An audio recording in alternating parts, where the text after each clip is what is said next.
Our News on Terror segment tonight. The governor of Guam is backing President Trump and his tough talk against North Korea. This after days of escalating rhetoric between the Trump administration and the regime of Kim Jong-un. Watch. Good morning. Good morning. It's great to speak to you, and I just wanted to pay my respect. And we are with you 1,000%. You are safe. We are with you 1,000%. And I wanted to call you and say hello. How are you? Mr. President, as the governor of Guam, representing the people of Guam, and as an American citizen, I have never felt more safe or so confident with you at the helm. I'm glad that somebody stood up and said, you touch Guam, you will pay for it.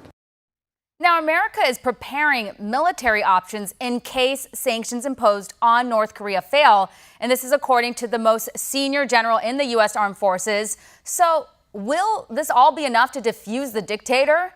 With me now from the Center for Security Policy, former CIA analyst Fred Fleitz. Fred, what do you make of the messaging from the Trump administration when it comes to North Korea? Obviously, we just heard from the governor of Guam, who loves it, and he feels protected under our president. This is a huge difference from when Obama was in office. I mean, Obama did not do much. We would see the threats over and over again. There would be a wrist slap. And again, no results. And obviously, North Korea continues with their aggression.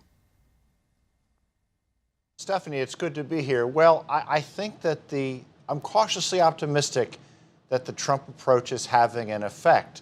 The North Korean government today recalled 3 of its ambassadors to the UN, China, and Russia for consultations. China has said that it is not just going to implement the UN sanctions, but there was a piece in the Wall Street Journal last week that it is struggling to avert war.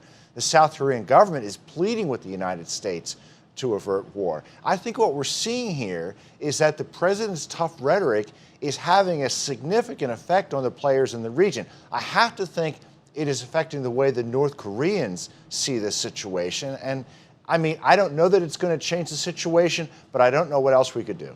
Well, and right now, national security officials are saying that the threat isn't imminent, but the possibility of war is greater than it was a decade ago, which is chilling. But should we be very concerned? I mean, we hear a lot of exaggeration sometimes. So we just want to know how powerful North Korea is when it comes to the missiles that they have.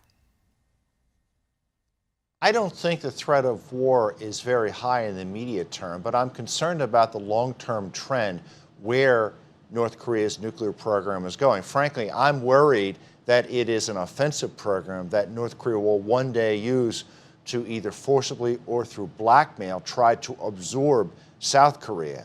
And the trajectory for North Korea's nuclear missile programs is very, very troubling. It's gone much further, much faster than anyone had predicted. So although I think a lot of these estimates are exaggerated, I don't discount the programs a lot further than anyone thinks. And you touched on China, but a lot of people are putting more pressure on China. What more can China do?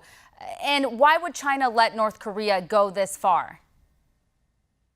Well, China could do a lot. We know that North Korea's trade with China increased by 37% in the first quarter of 2017 over the same quarter in 2016 because China cheated on pretty tough sanctions passed last November. China could cut off oil exports to North Korea.